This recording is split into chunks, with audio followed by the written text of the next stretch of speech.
baga gara Chaanaal Fazakir Dawa group dhuftan akkuma dhuftaniin subscribe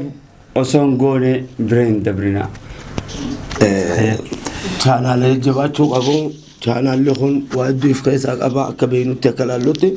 Fazakir jechuun afaan Arabaatiin gizee karaa afaan Oromootiin isniif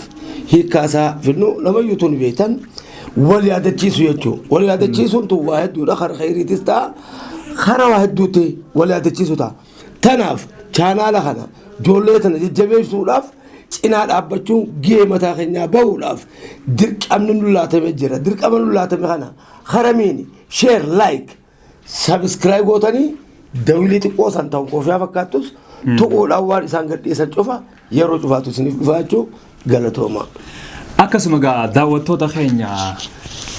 gaggabaabaa isaa kutaadhaan yeroo asirratti ni daawwattanii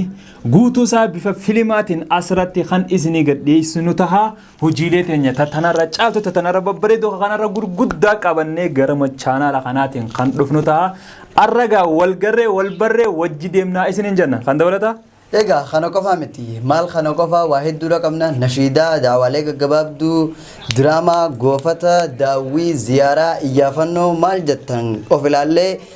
madaalii waa hedduudha jira hijaa kanaa isinis gaa waa hedduu baratan jennee yaadna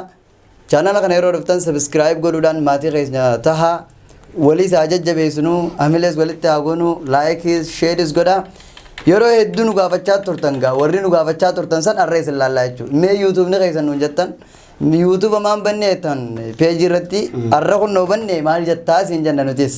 akkasuma subscribe asumaanu wanti jennuun hedduu sagantaalee teenya tiifiranii daawwatanii hin harkatan akan saniifuu kun YouTube bannee jira sagantaalee teenya tanaamilteen dabartu cufaa'u gara kanaan ni harkattanii isinummaan subscribe hin dagatinaa isiniin jenna. Fazakir Dawa group share like subscribe wassalamu alaikum wa rahmatullahi wa barakatuh.